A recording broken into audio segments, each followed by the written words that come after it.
말씀을 나누고자 합니다.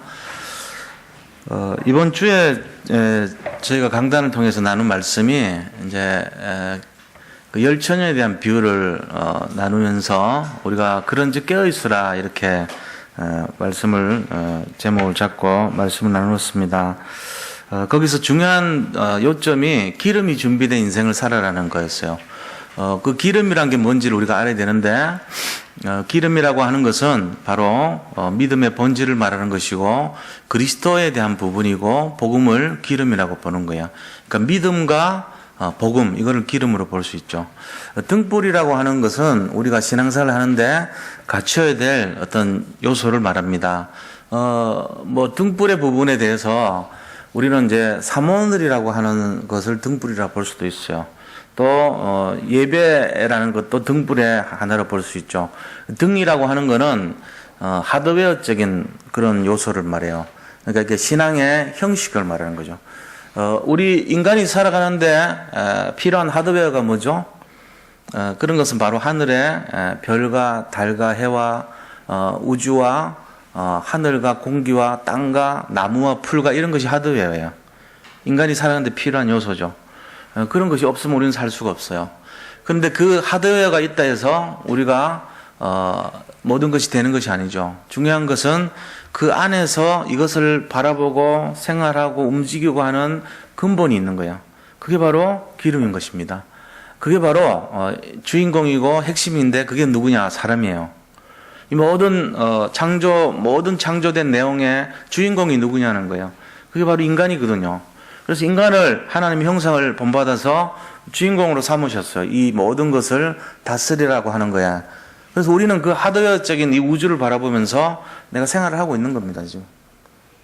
그런 것이 표현을 하자면은 등불은 바로 이런 하드웨어예요. 다시 말하면은 사람이 살아가는데 필요한 땅과 공기와 물과 나무와 우주와 별과 해와 달 이런 것이 이 바로 등불과 같은 거죠. 신앙의 모습으로 본다면은 그것은 바로 사모늘이요, 예배요, 또 어떤 기도요, 말씀이요, 전도요 이런 것도 하나의 형식된 그런 모습일 수가 있다는 거예요. 또 20가지 전략에 대한 훈련이요, 그런 걸 아는 내용이라고 볼 수도 있어요. 그런 정도면 상당히 수준이 높은 거죠. 많은 훈련을 받는데 이제 수십 년 걸리잖아요. 그렇게 하면서 그걸 다 이수를 했어요. 근데 이수하면은 뭐가 나타나야 되냐면은 이수하면은 당연히 전도가 되어지고 사람이 막 부흥이 되고 응답이 오고 이래야 되잖아요. 안 돼요. 그 이유가 뭐죠? 하드웨어는 잔뜩 갖춰놨어요. 사람도 그래요. 사람도 굉장히 훌륭한 외적인 스펙을 많이 쌓는 사람 많아요. 공부도 많이 하고 이렇게 여러 가지도 많이 합니다. 그래가지고 훌륭한 자격을 갖고 했는데 청문회 할 때 보면은 아니라 근본이 틀린 사람이에요. 그 사람의 본질을 딱 보니까 그렇게 많이 배운 걸 가지고 뭐 했냐면은 자기한테 집중돼 있었어요. 전부 다.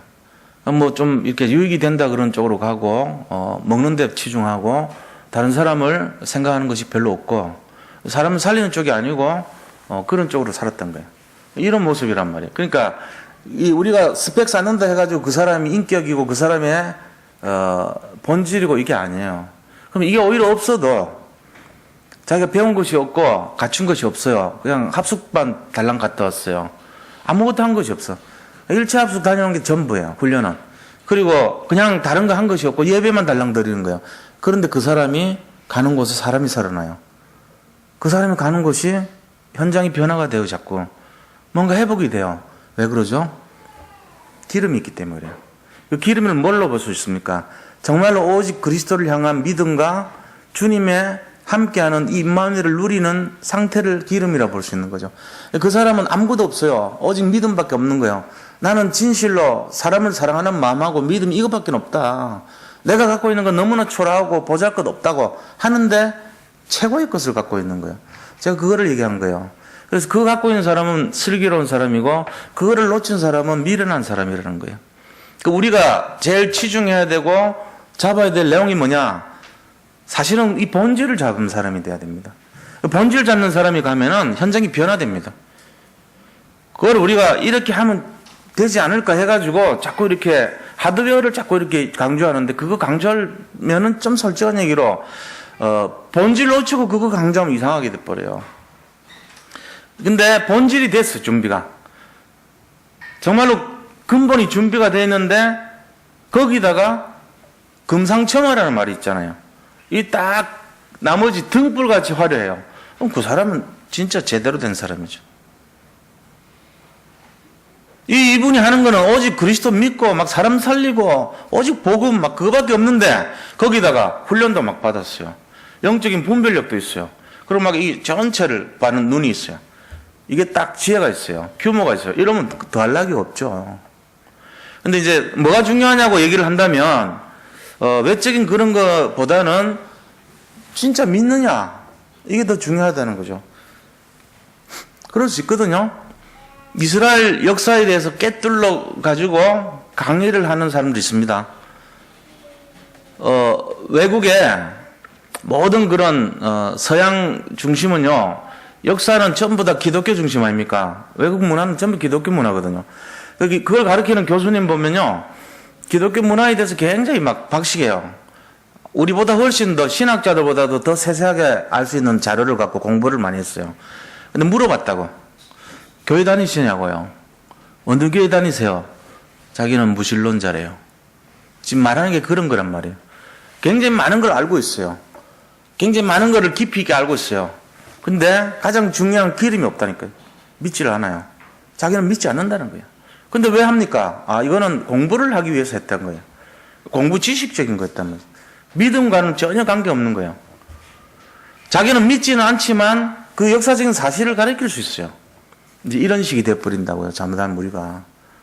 이렇게 되면 안 되죠. 당연히 이분은 역사 안 일어납니다. 근본이 회복 안 되게 돼 있어요. 그러려면 우리가 어떻게 해야 되냐. 깨어있는 인생이 돼야 된다는 거예요. 뭐에 대해서 깨어있죠? 근본을 준비하면서 깨어있어야 돼요. 그러니까 우리 자신들에게 기름이 준비 안 됐다면 빨리 기름을 준비하는 쪽으로 방향을 맞추셔야 돼요. 그거를 먼저 하고 그 다음에 이제 등불 준비가 돼야 되겠죠. 물론 등불은 다 준비됐으니까 여기 앉아 계시는 거예요. 이미 여기 계신다는 것 자체는 등불 준비됐기 때문에 된 겁니다. 근데 내게 기름이 없다면 밝힐 수 있는 힘이 없는 거죠. 그러니까 이제 어려움을 당하는 거예요. 그래서 늘 깨어있다는 말은 본질을 잡고 사는 것을 말해요. 그러면 본질을 잡고 있는 사람에게 나타나는 것이 흑암을 꺾을 권세가 생겨요. 기름을 갖고 있는 사람은 어둠의 세력을 꺾을 수 있는 힘이 있다는 얘기입니다. 그럼 이 사람에게는 천년의 응답, 천년의 축복이 나타나게 돼 있어요. 영적인 축복이고 영적인 과학이라고 그랬습니다. 우리가 이 부분을 잘 이해하시고 그러면은 당연히 하나님 앞에서 호람대오라는 것이 뭔지를 이제 알게 되겠죠. 그래서 이런 부분을 좀 나눴습니다. 근데 오늘 이 본문의 말씀은 지금 세 가지를 얘기하고 있어요. 세 가지 부분을. 이사야서 55장은 하나님께서 우리에게 하시는 세 가지 일을 지금 설명하고 있는 거예요. 첫 번째 일이 뭐냐면은 과거 문제를 회복시킨다는 거예요. 우리의 과거를 회복시키는 하나님이십니다. 자, 우리의 과거를 회복시키는 하나님인데 쭉 보니까 1절부터 3절까지 뭐라고 되냐면은 이스라엘이 지금 그 바벨론 포로 생활, 70년 포로 생활에 굉장히 낙심하고 염려된 상태에 있는 이스라엘 사람들을 향해서 지금 다시금 회복할 거니까 너희가 그렇게 주눅 들지 말고 움츠러들지 말고 이렇게 좀 가슴을 확 펴고 당당하게 살아라 이렇게 이제 얘기하고 있는 거예요. 그래서 너는 잉태하지 못하며 출산하지 못한 너는 그 말은 시달리는 상태를 말해요. 잉태하지 못하고 출산하지 못한 사람이 얼마나 힘들겠어요. 그거는 결국은 뭐냐면은 이스라엘이라는 나라가 포로가 돼서 살다 보니까 너무 힘든 상태를 말해요. 영적으로 갈급하고 환경적으로 지금 시달리는 모습을 이렇게 표현을 한 겁니다. 그러면서 너는 외쳐 노래할지어다. 왜입니까? 우리의 과거 문제를 해결하셨기 때문에 근본을 해결하신 하나님께서 이것을 말씀하십니다. 홀로 된 여인의 자식이 남편 있는 자의 자식보다 많다. 이런 말은 무슨 의미입니까? 홀로 된 여인은 얼마나 힘들겠어요. 그 어렵고 힘든 그런 여인도 하나님께서 돌봐주시면은 더 풍성한 은혜 속에 있다는 것을 이렇게 비유적으로 말씀하고 있는 겁니다. 그래서 내 장막 털을 넓히며 내 처소의 휘장을 아끼지 말고 널리 펴되 너의 줄을 길게 하며 너의 말뚝을 견고히 하라는 거예요. 우리가 살고 있는 이 지경에서 막 뭔가 초라하고 움츠러들고 가정을 지금 말하고 있는 거거든요. 가정에서 우리가 집을 중심으로 당하고 있는 위축됨과 어려움을 그렇게 살지 말라는 거예요. 당당하게 펼치고 살고 장막을 넓게 펴고 살고 정말로 미래가 밝아질 거니까 회복의 미래를 바라보고 살아라는 것입니다. 지금 이 가정이란 건 경제를 말한 겁니다. 이 경제로 힘들어하는 사람들이 지금 그렇게 살지 말라는 거예요. 실제적으로 우리는 다 어렵습니다. 그런데 하나님은 그렇게 하지 말라는 거예요. 펼치라는 거예요. 그렇게 하면서 장막 털을 넓히라는 거예요. 또 처소의 휘장을 아끼지 말라 그랬어요. 돈이 없는데요. 그거 신경 쓰지 말고 우리의 중심과 믿음을 얘기하는 겁니다. 그 다음 3절 보니까 네가 좌우로 퍼지며 네 자손은 열방을 얻으며 한편 성읍은 사람 살 곳이 되게 할 것이다. 그러니까 하나님께서 전부 회복해 주겠다는 거예요. 네 좌우를 펼치라는 거예요. 그러면서 네 자손들은 열방을 얻을 것이라는 거예요. 여기에 대해서 우리의 과거 어려움을 당하지 말고 펼쳐내라 이 얘기입니다. 우리 자신들의 환경에 포로가 되지 말고 완전 자유를 누리시기를 축원드립니다. 그러면서 하나님이 4절에서 8절까지를 뭐라고 하냐면은 이 수치를 막아주신다 그랬어요. 하나님께서 회복해 주는데 우리의 과거의 모든 문제 회복해 주잖아요. 우리의 과거에 당한 수치를 완전 회복해 준다는 거예요. 과거의 수치가 뭡니까? 4절에 두려워하지 말라. 내가 수치를 당하지 아니하리라. 놀라지 말라. 내가 부끄러움을 보지 아니하리라. 내가 너의 젊었을 때 수치를 잊겠고 과부 때 치욕을 다시 기억함이 없으리니. 이 말은 이 젊었을 때 수치라는 것이 뭐를 말하냐면요. 애굽에서의 노예 생활을 말하는 거예요. 너희가 400년 동안 이집트에서 노예처럼 살았던 그 과거의 젊은 시절의 수치를 잊겠고 잊어버린다는 거예요. 그리고 너희 과부 때 수치를 기억하지 않을 것이라는 거예요. 과부 때 수치가 뭡니까? 이 바벨론에 가가지고 70년 동안 포로 생활한 걸 말하는 거예요. 그것이 바로 과부 때 수치입니다. 이거를 하나님이 막아주시겠다는 거예요. 그러면서 그 수치를 다시 기억함이 없으리니 그랬습니다. 그렇게 해주시는 이유가 뭐냐 하니까 이는 너를 지으신 이가 내 남편이니라 그랬어요. 하나님이 우리의 남편이래요. 맞죠? 신랑 되신 그리스도께서 열 처녀를 맞이하러 왔어요. 그 처녀들은 신랑 되신 그리스도를 맞이하면서 기다렸습니다. 지금 그 얘기잖아요. 우리 남편이 누구냐? 하나님이시래요. 그럼 우리는요, 신부란 말이에요. 슬기로운 신부가 되라는 거예요. 그런데 이 신부는 하나님께서 옛날에는 내가 너를 버린 적이 있지만 어린 시절 어린 신부를 버린 적이 있다는 거예요. 그게 뭐죠? 노예되고 포로되고 속국되고 정말 유리방하게 만들었던 시절이 있다는 거예요. 왜요? 뭐 때문에요? 하나님께서 설명을 쭉 합니다. 6절에 보세요. 여호와께서 너를 부르시되 마치 버림을 받아 마음에 근심하는 아내 곧 어릴 때 아내가 되었다가 버림을 받은 자에게 함과 같이 하실 것입니다. 우리가 하나님을 믿는 우리가 한때 버림을 받았다는 거예요. 그 버림이 뭐죠? 바로 애굽의 노예 생활, 바벨론의 포로 생활, 로마의 속국 생활, 그리고 이 모든 어려움 속에 우리가 불신앙하고 불순종하고 하나님 떠나 살았던 모든 상태를 말하는 거예요. 그것 때문에 버림받았던 적이 있다는 거예요. 그게 불신자의 상태거든요. 알고 보면은. 이 모든 인류는 우리는 신부란 말이에요. 하나님이 우리를 창조하시고 전부 구원할 자이심이라고 믿고 신랑 되신 그리스도께서 이 땅에 오시듯이 그렇게 했지만은 한때 버린 적이 있다는 거예요. 왜요? 사실은 우리 때문에 그래요. 자기 스스로가 하나님을 떠나 있었던 거죠. 그런데 그것을 회복해 줄 것이라고 얘기합니다. 7절에 보니까 내가 잠시 너를 버렸으나 큰 긍휼로 너를 모을 것이요. 이 큰 긍휼이라는 건 사랑을 말하는 거예요. 하나님의 크신 사랑 때문에 포로에서 해방되고 노예에서 속국에서 해방되고 다시 회복될 것을 얘기하고 있는 겁니다. 지금 그렇게 하면서 내가 넘치는 진노로 내 얼굴을 너에게서 잠시 가렸지만 영원한 자비로 너를 긍휼히 여기리라. 이제 이 모든 것들이 뭐냐면은 하나님 떠난 인생이 저주 재앙 속에 갇혀있던 상태를 말하는 거예요. 거기서 회복시켜 주겠다는 것입니다. 그래서 우리의 과거 문제가 완전히 회복됐다 그 얘기예요. 지금 이거를 우리가 붙들고 날마다 이 내용을 진짜로 믿음으로 갖고 살아야 됩니다. 9절 10절은 뭐를 얘기하냐면은 노아의 홍수와 같도다 그랬어요. 또 비유를 아내와 같기도 하고 홍수와 같다는 거예요. 홍수는 어떻습니까? 노아의 홍수로 땅 위에 범람하지 못하게 하겠다는 거예요. 다시는 옛날에 물의 심판 때문에 범람시켰다는 거예요. 이유가 뭡니까? 그들이 육체가 됐기 때문에 그런 거예요. 창세기 6장에 보니까 하나님의 아들들이 사람의 딸들의 아름다움을 보고 결혼하여 그들이 육체가 됩니다. 하나님의 신이 영이 그들을 떠난지라 그랬어요. 그러니까 이게 전부 다 하나님을 버린 이유가 영적인 것이 아니고 육신적인 삶으로 살았기 때문에 그렇다는 거예요. 그래서 우리가 심판을 받았죠.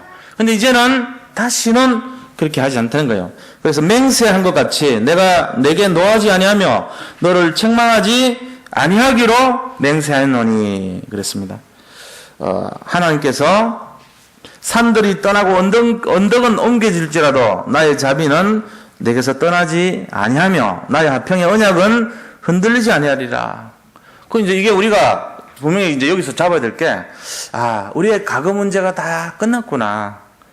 뭐 때문에 끝났죠? 하나님의 사랑 때문에 끝난 거예요. 그러니까 우리가 예수를 믿었기 때문에 하나님 일방적으로 사랑해서 과거의 우리의 죄, 그걸 없다. 이렇게 청산해 주셨다는 얘기입니다. 그래서 지금은 어떻습니까? 현재 우리는 어떻습니까? 해방된 자죠. 지금 우리의 모습은 완전 자유를 누리고 은혜를 누리는 그런 인생이 됐다는 거예요. 그래서 더 이상은 복음안에 들어온 사람은 어떤 걱정도 하지 마시기 바랍니다. 하나님께서 우리와 함께 하시기 때문에 그렇습니다. 이게 우리의 현재예요. 우리 현재는 지금 우리는 축복을 누리고 은혜를 누리고 정말로 하나님의 약속을 누리는 인생이 되는 거예요.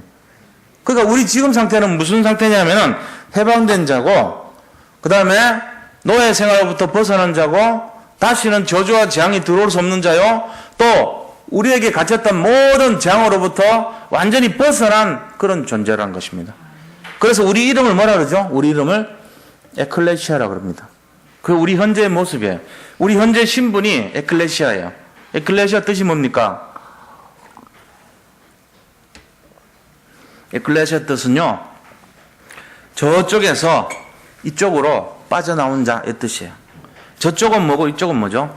저주재앙, 사단마귀, 흑암, 그 다음에 염려, 낙심, 우한, 질고, 그 다음에 온갖 정말 우리 인생에서 생각할 수 없는 모든 어려움, 거기서부터 이곳으로 완전한 곳, 정말로 축복된 곳, 하나님의 나라로 빠져나왔다는 것입니다.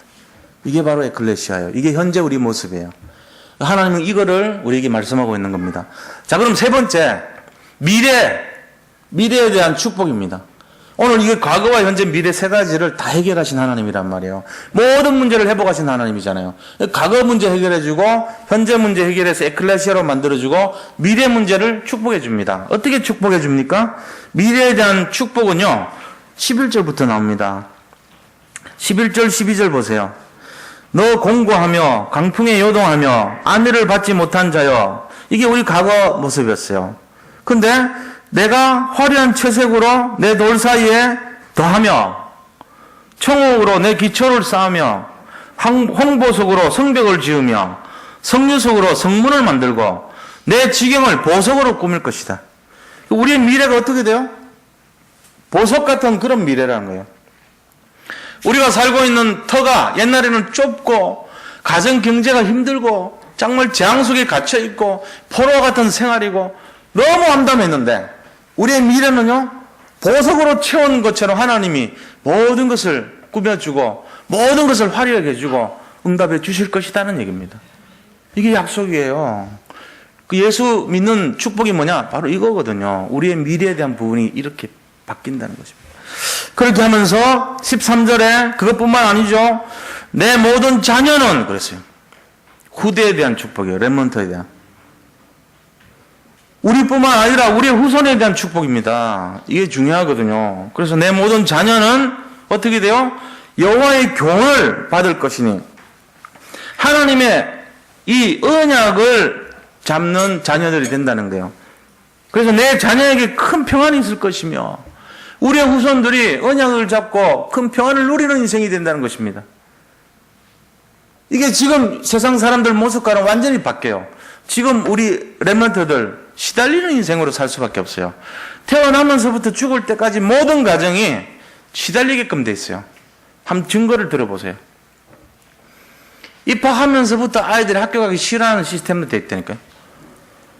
전부 다 그래요. 학원 많이 보내야 되죠. 뭘 막 배워야 되죠. 거기서 또 중학교, 고등학교 올라갈수록 입시 경쟁, 그리고 대학 진학, 그리고 들어가서 취업, 그 다음에 조기, 미리 이렇게 나가야 돼요, 이제는. 명퇴, 나가서 노후, 전부가 힘든 인생이에요. 우리가 이런 내용들을 잘 이해를 해야 됩니다. 그래서 렘넌트에 대한 축복이 보장되어 있다는 겁니다. 14절부터 17절까지 말씀은 뭐를 얘기합니까?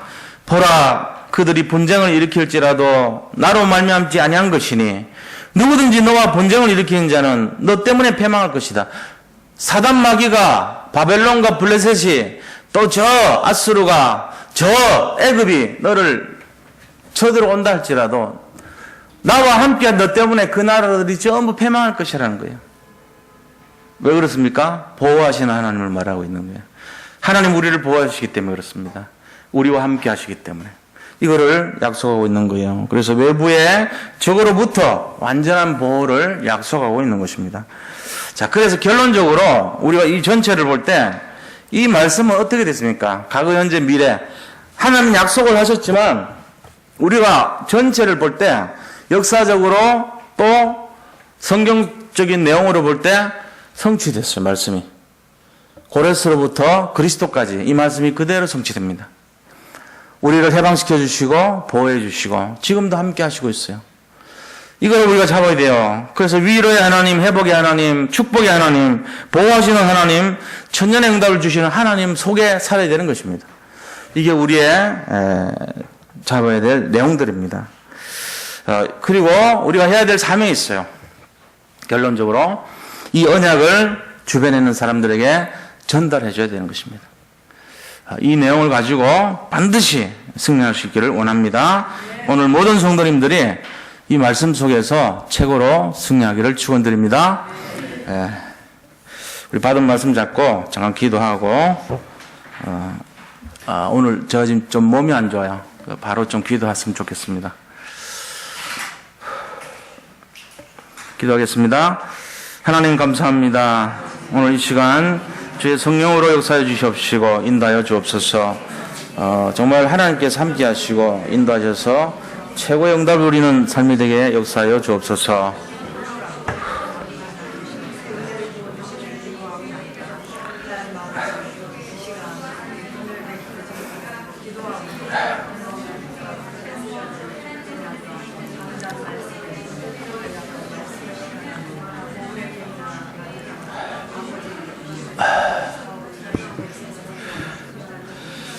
아버지 하나님께 모든 것을 감사하고 예수 그리스도 이름으로 기도드립니다. 아멘. 축도하고 바로 기도하도록 하겠습니다. 지금은 우리 인생 모든 문제를 해결하신 우리 구주 예수 그리스도의 크신 은혜와 하나님의 놀라우신 사랑하심과 성령의 교통하심이 오늘 이 자리에 모이신 모든 하나님의 백성들 머리 위에 지금부터 영원토록 항상 함께 계실지어다. 아멘. 기도하겠습니다. 불 꺼주시고 바로 기도합니다.